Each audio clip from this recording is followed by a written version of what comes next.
Hi guys, welcome back to my channel. Hola a todos, bienvenidos a mi canal. So in today's video, we are going to talk about Form I-693, which is the medical form that you would need to submit when you're applying for immigration in the United States. Okay, so first of all, what is this form even used for? So the purpose of this form is to make sure that you do not pose a health risk while immigrating to the United States. So this form is used to specifically rule out if you have any communicable diseases. They also want to make sure that you are up to date on vaccinations as well. And other additional parts on this form will be asking whether or not you pose the risk of having a substance or also known as drug abuse disorder and any harmful mental health conditions as well. The form itself does not have a filing fee. However, you will need to pay for the appointment with the doctors. So in order for you to be able to fill out this form, you obviously have to go see a doctor. If you are currently inside of the United States and you are applying to adjust your status, you will need to find someone known as civil surgeon.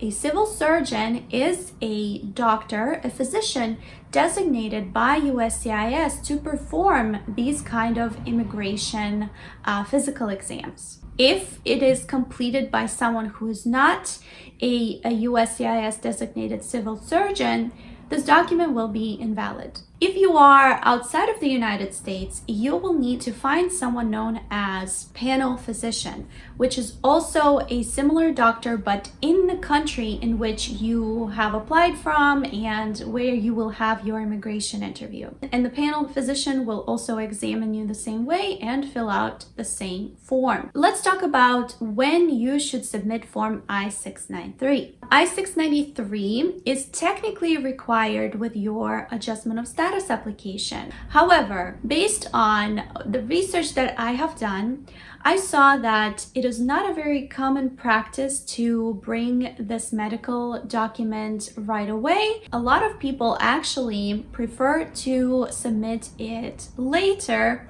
once they receive their green card interview notice. One of the reasons for this is that the cost of the exam itself may be very expensive and you may not have that extra money in the moment. Another reason that people tend to wait is that sometimes you're just not able to schedule an appointment right before you send out your immigration documents, and maybe you don't want to delay the entire application process. You may be wondering, so where do I find this civil surgeon? You can go on the USCIS website, and there is a specific box where, based on your area, you can input your zip code or your city or state, and it will show you all of the civil surgeons available in that area. I highly suggest that you do not just go to the first one you see on the list.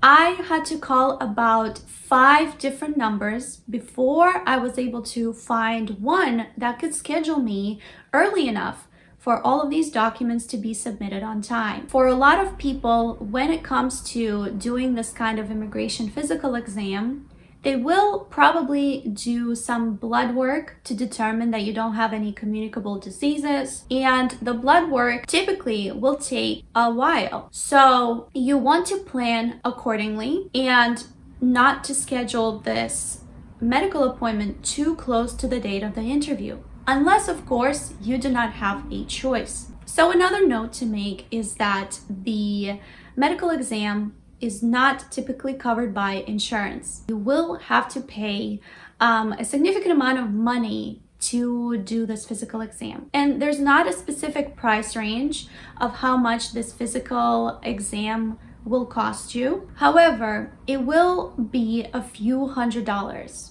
somewhere between $200, $300, and even in some cases $600. So in the form itself, there's not a lot of areas that you yourself will have to fill out. A lot of civil surgeons do already have this form available in their office, and you will not need to bring a copy of your own. However, if that does happen, please make sure that the top part where it asks for your name, your birthday, maybe even your A number, to be able to put that information in. Also, I highly suggest that you go with somebody and try not to go alone. This is because, based on the things that I have seen and read, it is very common for immigrants to encounter mistreatment in these doctor's offices. Another tip that I have is bring any medical records you have already with you. So especially a record of your vaccinations,